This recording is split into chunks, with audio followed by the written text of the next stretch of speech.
You're listening to The Other Side of MS. I'm your host, Casey Murphy. This is not a podcast about inspiration.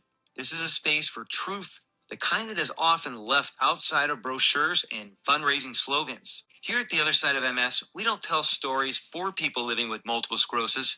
We make a space to listen to them.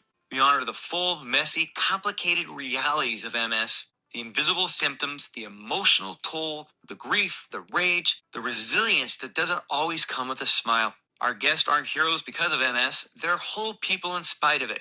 People whose voices deserve to be elevated not for what they've overcome, but for who they are. We believe that intention alone is not enough. How we listen, how we tell these stories, and how they're received matters. So if you're here for real stories, the ones that hurt, heal, challenge, and change, then you're in the right place. This is The Other Side of MS. The Other Side of MS is proud to be sponsored by Birch Island Veterinary Center, a place where healing isn't just for animals, it's for the people who love them. For many of us in the MS community, our pets aren't just companions, they're lifelines. They sense our pain, comfort us in our hardest moments, and remind us that even on the toughest days, we are never alone. Dr. D and her team at Birch Island Vet don't just provide exceptional medical care, they understand the deep, unspoken bond between people and their animals. That's why they're not just a sponsor, they're a part of our journey. Thank you, Birch Island Vet, for believing in this podcast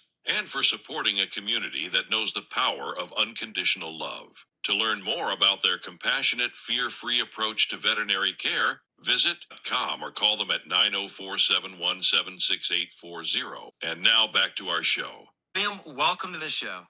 Before we start out with any questions, you had a birthday last week, so happy birthday. Thank you very much. I appreciate it. You turned 55. Oh, Dickle. Yeah, that's a blessing. To start out, just to get a little bit of an understanding of who is William, if we couldn't read your resume or see your past titles, or we had to figure out who you are by sitting quietly in your old salon for an hour, what would we learn that no bio could ever say? And then even before then, I was a salon manager at different salons, at various salons.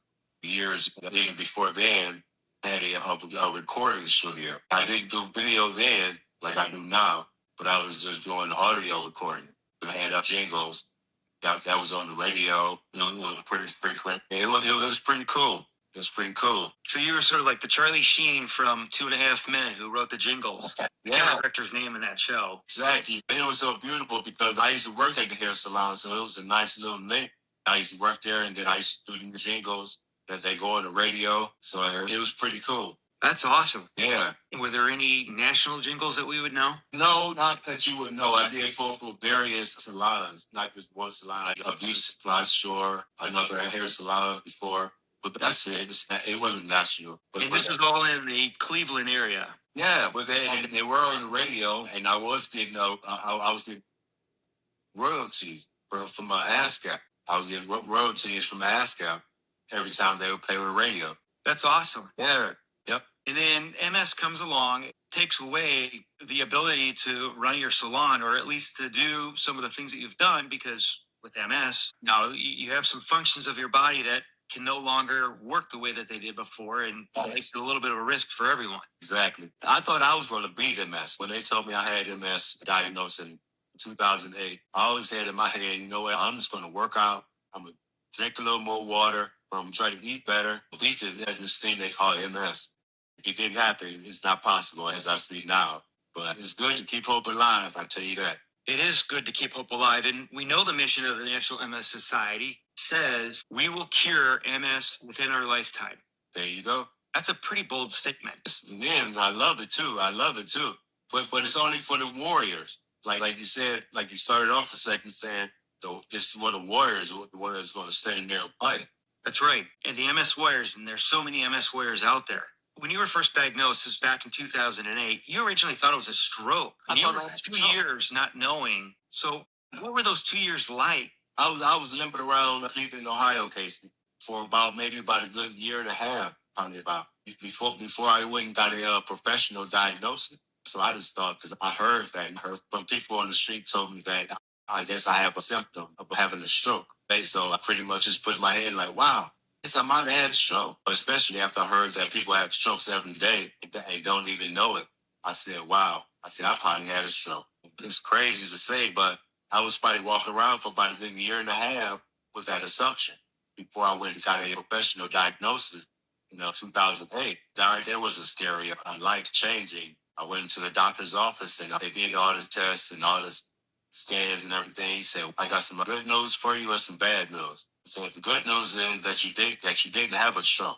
Didn't have a stroke. I said, whoa. I said, that's pretty good. I wiped the sweat off my eyebrow. I said, yeah, because I heard that a stroke can reoccur and people can die from a stroke and things like that. I said, whoa, that's a good thing. He said, but the bad news is that you do have MS. You do have a multiple sclerosis. I was like, what? I'm sitting there probably was scratching my head, just not even knowing anything about multiple sclerosis. Just and he telling me that I have multiple sclerosis. I'm like, what? Well, he showed me on the computer, he showed me the lesion on my brain. He said, yeah, this here is a lesion, and here's another one, and here's another one. I was like, wow. So I left the doctor's office you only can imagine the life-changing news that I just got. It was just crazy. Was there a part of you that when he's telling you, you're thinking, wait a minute, let's go back to the stroke. Let's have that instead. You know what? I never did. I didn't. I just took it with me. I gotta throw this in there right here too. This is what really, I should have said this first. This is what really saved me. I believe saved my multiple symptoms is because I have God in my life. I was born in church. I knew, but way before they even told me I had most. So I was already connected to an anchor, to a strong anchor. I thank my mother for introducing me to God and taking me to church when I was a little boy. Faith is a very big part. Yeah. There's still that question faith, and especially when you get these diseases. And Clay Walker's got a great song that's out there. I don't know if you know who Clay Walker is. He's a country singer, but he also has MS. He's got a song out there that talks about he wants to question God of why do people get all these horrible diseases or in war, and yet there are those that don't. And then he realizes it's not my place to judge God because I wasn't there when God don't make mistakes. That's what I know. God don't make mistakes. And I know the Bible say that God is going to give us the strongest. Goodness gracious. You okay? Yeah. So I was thinking about it. As soon as I ever say I put a God in there, I'll tear up. Get something to drink. I'm sorry. Nope, you're good. Why you're getting that drink, and I want to make sure that you're okay before we get to the next question. I'm okay. I'm definitely okay. Good. So you've talked about that, and you said that the faith is your anchor, but we know that all anchors get battled in a storm. So what part of faith did MS shake, or did it? And what part of it do you think it's strength? It definitely got straight to me because I was going to say that. I really, because I know that. Though what I was going to say, I apologize that I just got choked up. I know that the Bible said that God, goodness, God gives his strongest soldiers toughest battles. God gives strongest soldiers toughest battles. And I know that he won't kill me. All it will do is to make me stronger. That's all it will do. So I turned it around as being my superpower. It really is. It really is my superpower. And that's why I started my podcast. Because my podcast is my purpose to tell everyone about my MS journey. Yeah, what an incredible way to think about it, right? Because you now know that God has sat there and said, William, you are one of my soldiers. I am calling you to duty. This is the mission that I have. I need you to sit there and help educate those on MS. Yeah. Well, the thing is, the Bible also says that God knew us when we were in our mother's womb. God knew me way back then. That means that he knew that I had MS way back then. I didn't know, but he knew. He knew what he was doing behind the scenes. He knew what he was doing. He's a spiritual being, and he's in all of everything. When you originally got your diagnosis, who was the first person that you shared with, and then who did you not tell, and why? Okay, let me take it backwards. At first, I didn't tell anyone because I was shown this bent out of shape. But like I said, life-changing situation. I didn't tell anyone first. But eventually, of course, I told my mom. And what was her reaction? Her reaction was she was shocked as well. She was shocked just like I am. Well, I was. Yeah, she really didn't know anything about it. Unfortunately, I have to know a little bit about it because I have it now. But she didn't know anything about it. So she was just in awe of what's going on herself. And I suspect that she's now, and not to say she ever was proud of you, but the fact that you've created this podcast, you're an MS ambassador in Ohio, Yep. saying, look at you again, another warrior sitting there and taking the steps forward to help educate other individuals. Yep. You said that your podcast is a safe space for people to talk about MS. Many times we provide a safe space for people to talk about MS. Sometimes that's a mask because we're hiding our own safe space for ourselves. What's something that you feel that you still may be holding back? I am vulnerable and open to it. So I told me out there that they'll just come open and talk about it as well. It's awesome. We can sit there and now we can call you an empathetic warrior. Yeah. Yep. Yep. Like, I know who I am. Even though these people told me that I have MS, I know who I am. When people listen to you, do you ever feel like they're listening to you because of you're a very optimistic person? Do you ever feel like they're listening to you because of your optimism? All the time. That's again why I started this podcast. 'Cause I know when I open up and just talk about it, I'm just so openly, and we can go anywhere, and we can talk and have a dialogue. So I say, you know what? Let's start that podcast. It's so easy for me because it's so not natural. I don't lie. It's me wide open. It's being vulnerable and just putting everything on the table. So let's role play here a little bit. And if this was your podcast and you had your mom on the podcast, Okay. if she was sitting on this podcast today and asked about what the disease had really taken from you, is there anything that you haven't told her? Everything for her. I'm trying to think of what I hadn't said to her, especially about my MS. And anytime I talk about MS, she's all ears. She always listen on that. I mean, everything. And she asking questions. So it's about what I haven't told her. I'm trying to. Let's flip the script. And if you asked her, Mom, what would you tell my audience about me? Do you think there would be something that she would say that would surprise you? That's because we all have baggage. Everyone in life has baggage. Yeah. Sometimes it's hard for us to see our own baggage. Yeah. Do you think that there would be some baggage that your mom would sit there and say, William, here's some of the reality that you might not recognize yet? No, I don't think so. I don't think so because I've been like that from day one. That right there is the beauty of me because I'm wide open. I've always been like that. I've always been like that. And really, right now, I really don't care now. That's the attitude to take, right? Yeah, yeah. That's what I say is mine. So you have a choice of you can either sit there and say, I wish I didn't have it, and it's not going to go away, or you can sit there and say, let me find the positivity in it and how we can make a difference. That's what you have to do. Just maintain it. You just have to maintain it, and that might mean change your diet or start to work out. Whatever you have to do to get better, to get stronger. Life changing events, so that means that you have to change your life. You have to change the things that you do. You've heard the comments of people never really change. Their underlying coat is always there. Yep. When MS comes along, sometimes it redefines who you are. Yeah. Is there a part of you, though, that's, this MS had shed away that you miss? No, actually, I love it. Just the opposite. I love the new me. I love the new William. I love it. It is what it is. I guess it always takes me back to my faith. I mean, what's for me is for me. It's my situation. I'm not gonna try to force another situation. The last thing I want to do. If it's my situation, you gotta walk in it gracefully. Walking through life with grace, sometimes that's difficult too at the same time, right? Because when you're continually doing it, there's times to where it's, look, I need a little bit of a break. Yeah, of course. Do you ever feel that you're expected to smile through MS because people see you as so strong? And what does that expectation cost you? What has it cost me? But I'm always gone though. But that's why I'm scratching my head now. Because I'm always on it. I don't mind being bored and everything, but it is no days off. But if we dug deep, right, and I sat there and said, look, because we all have baggage. When that baggage goes through those carousels at the airport, they're getting dinged up a little bit. Yeah. And they don't look as shiny when we first got them. But we don't always notice those little dings. And the point being is sometimes we do notice them and sit there and go, that's a blemish there. I just need a break. I wish someone could recognize me, not just for being positive, but also recognize the fact that, this is a tough day. Yeah. Yeah.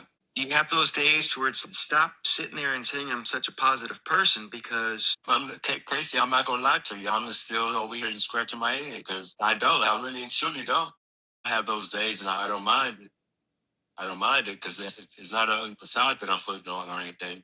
That's good. It's not that I'm trying to sit there and paint you in a corner and going, come on, William. We know we all have tough days. Tell me your darkest, deepest day. We do have dark days, and you don't have the crystal ball. You're obviously a positive person, and that's what continues to keep you going. But are there fears of what tomorrow might bring? Because MS is so unknown. Yeah. What's the biggest fear that you have 5, 10 years down the road? 5, 10 years down the road, where I'm going to be in the state I'm going to be, I'm just hoping definitely a better 5 or 10 years down the road. I'm not really trying to predict and try to put anything on me. Like I think I'm supposed to be here. I think I'm supposed to be there in 5 or 10 years. Because all that brings is anxiety. Really, it really. Like I said, I think as I'm looking at this whole picture, I think that everything leads back to faith. I think God has for me what's for me. I'm satisfied and I'm happy in it. I'm happy. Again, what a positive outlook to see and have, and to put the faith in God's hands. For some folks, I know that's a difficult thing, but you're here proof of saying, why not? I know that God sees me every day. He knows exactly what I'm going through every day. What do people misunderstand the most about your version of MS? I think I said it a little earlier. MS changes you. And when they do now, it's like you're almost literally a different person than you were however long ago. And you really are a different person. Well, I wish they would understand that, because if people were to see you now, I hadn't seen you in 5 or 10 years, for that example, they just assume that you're the same person that you were 5 or 10 years ago. I don't know. It's real hard. That conversation can go in a whole lot of different ways. I do wish people would be a little bit more empathetic, but it's not a whole lot of empathy going on these days. And people confuse empathy with sympathy. And I'm not looking for sympathy, but you should have empathy, and that right there is on you. So you're not asking for people to feel sorry for you. You want them to understand you. Yeah, that's it. You're an MS ambassador. If you had an individual who was just recently diagnosed and said, William, I remember you from the days you used to cut my hair back in the salon. I just got diagnosed with MS. What would you tell that person as an MS ambassador? And to put it in place, because it's different. It's not the same. It's different as you grow. MS life is different. Within all that, you still get better. So you get into a program or a multiple sclerosis group where they work out and go to the gym or hang out and things like that. All that is very important too with having multiple sclerosis. Is your social group and being social, having your friends and things like that. And then on top of that, like working out, that right there is a very good for MS, because it can be loaded. MS, they say multiple sclerosis robs you of your brain and, abandonment and things like that. I didn't understand it at first, but I guess what they meant is, I guess people, they just don't want to deal with you because you have MS. Don't want to be bothered. Don't want to slow down their life to help. And then that idea goes back, like I just said, at the end of empathy. That idea goes to that. You've heard that God brings people into your life for a reason, and he also shows them the door for a reason. When you said that the hardest part was that friends walk away, again, we know that's God's plan, but that's got to hurt sometimes of those friends that were close. It does hurt sometimes, but you know what? It's just like you just said, it might be God's plan. It's the best for you to have these friends that you grew, that you thought that you probably wouldn't know forever, that you knew for 40, 50 years. But God removes them from your life. He knew everything. He knew what they were saying when you weren't around. So he removed them from your life. It's a good thing when, like I said, God worked behind the scenes. He does it, but when I don't even know he working. Faith is obviously a major part of your journey, and we can definitely appreciate that. William, I wanted to thank you for all the time that you've spent with us today. We've got to learn a lot about you, about your diagnosis and your journey. I've got one last question for you. If MS had to book an appointment with you and it was at your hair salon, just like any other client, what service would it request and what would you charge for it? You have to be genuine and have an open heart. You say, what will it cost? I wouldn't say charge them nothing, because I wouldn't want to charge them for that. No, I get exactly your point. Why would you charge something? Because then you're going to show your empathy. See, and this is the great way, and this is what I love about you, because that optimism is always there, and you're finding that silver lining. Some folks that you would sit there and say, you took away my career. Yeah. So whatever I'd lost in my career, I'd want my life back. But yet you sit there and say, Why would I charge anything? I'm going to give this mess, I'm going to give it empathy while I'm cutting its hair. What a great way to end the conversation. Before we let go, tell us about your podcast and how can people listen to it? My podcast is called Will Anthony Talk MS. It's on my YouTube channel, Will Anthony Talk MS. They can log on to my Facebook page also, and that's the same thing, Will Anthony Talk MS. But they also I'm on here, I'm everywhere. On the Spotify, I'm on Instagram, all under the same name, Will Anthony Talk MS. And for those listening, we'll go back to the episode page. We'll have a link to your YouTube channel so those who want to listen to your podcast can listen to your podcasts. And when I say your podcast, not this episode, right? But if you want to listen to William's podcast, and his is video. So there's a little bit of a difference in between our two, just like MS, right? Yeah. Never two that are the same. Yep. But you've got an incredible podcast that's out there. And you do deliver a very inspirational, but yet still a raw storytelling podcast that allows people to sit there and share their stories in a very similar fashion. Thank you. Thank you. Thank you for having me, Casey. Yes, and again, happy belated birthday. Thank you very much, sir. Thank you very much. It's a blessing. It's a blessing. I used to think turning up about 55 was old. 55 years old? That is old. But now, 55 is a blessing. I'm so blessed. I'm so blessed to be here at 55 years old. Thank you, Lord. Thank you, William. I'm your host, Casey Murphy, and you've been listening to The Other Side of MS. If today's conversation resonated with you, I encourage you to visit www.bite-ms.com and click the podcast tab to discover more powerful stories of those living and fighting MS. And remember, your voice matters. Help us raise awareness by liking, sharing, and spreading the word about our podcast. Together, we can change the conversation around MS. Till next time, take care and keep moving forward. Listen to The Other Side of MS. I'm your host, Casey Murphy. This is not a podcast about inspiration. This is a space for truth, the kind that is often left outside of brochures and